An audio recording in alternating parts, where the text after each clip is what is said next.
Hello friends, நிறைய பெண்களுக்கு கரப்பாம்பூச்சின்னு சொன்னாலே ஒரு பயம், அதை பார்த்தாலே ஒரு வித அருவருப்பும் வரும். வீட்டில் கரப்பாம்பூச்சி தொல்லை தாங்க முடியலை, கிச்சனில் எந்த பொருளையும் நிம்மதியாக வைக்க முடியலை, இந்த கரப்பாம்பூச்சியை நிரந்தரமாக விரட்ட ஏதாவது சொல்யூஷன் இருக்கான்னு சில நேயர்கள் கேட்டிருந்தாங்க. அதுக்கான வீடியோ தான் இது. கரப்பாம்பூச்சி வராமல் தடுக்க நச்சுன்னு 4 டிப்ஸ் பற்றி இந்த வீடியோவில் பார்க்கலாம் வாங்க. டிப் நம்பர் 1, நம்ம சமையலுக்கு யூஸ் பண்ணுற 4 இல்லை 5 பிரியாணி இலையை எடுத்துக்கோங்க. அது கூட 2 டேபிள் ஸ்பூன் கிராம்பு சேர்த்து மிக்ஸி ஜாரில் போட்டு நல்லா பவுடர் மாதிரி அரைச்சிக்கோங்க.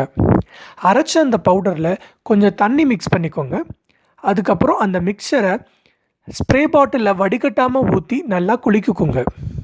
கரப்பாம்பூச்சி இருக்கிற இடங்களில் அந்த ஸ்ப்ரே அப்ளை பண்ணால் அந்த ஸ்மெல்லுக்கு கரப்பாம்பூச்சிகள் வரவே வராது, கரப்பாம்பூச்சி முட்டைகளும் அழிஞ்சு போயிடும்.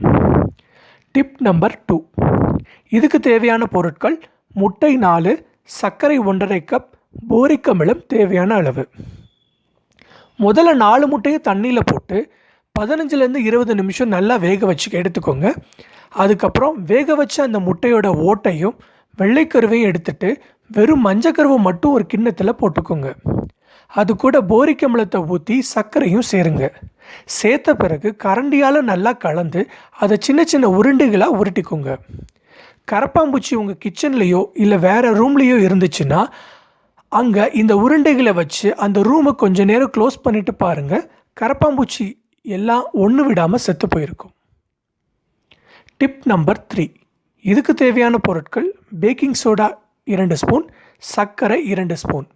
பேக்கிங் சோடாவையும் சர்க்கரையும் சேர்த்து நல்லா மிக்ஸ் பண்ணி கரப்பாம்பூச்சி உள்ள இடத்துல தூவி விட்டோம்னா கரப்பாம்பூச்சிகள் அந்த சர்க்கரையை சாப்பிடும்போது கூடவே சேர்த்து அதில் கலந்து இருக்கிற பேக்கிங் சோடாவையும் சாப்பிடும். அதனால கரப்பாம்பூச்சிகள் இறந்து போயிடும். டிப் நம்பர் 4, கொஞ்சம் வெள்ளைப்பூண்டை நசுக்கி சின்ன துண்டுகளாக்கி அதை கரப்பாம்பூச்சி உள்ள இடத்துல போட்டு வச்சோம்னா கரப்பாம்பூச்சிகள் வராமல் தடுக்கலாம்.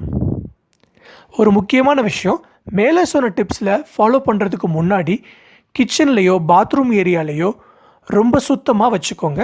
வேஸ்ட் ஃபுட் எல்லாத்தையும் அப்பப்போ டிஸ்போஸ் பண்ணி க்ளீனாக வச்சுக்கோங்க. ஃப்ரெண்ட்ஸ், மேலே சொன்ன டிப்ஸில் எது உங்களுக்கு ஒர்க் அவுட் ஆச்சுன்னு கமெண்ட்டில் பதிவு பண்ணுங்கள். இந்த வீடியோ உங்களுக்கு பிடிச்சிருந்தால் லைக் பண்ணி ஷேர் பண்ணுங்கள். மேலும் இதுபோல் பயனுள்ள வீடியோக்களுக்கு எங்கள் சேனலை சப்ஸ்கிரைப் பண்ணுங்கள். பக்கத்தில் இருக்க பெல் பட்டனையும் மறக்காமல் கிளிக் பண்ணுங்கள். நன்றி.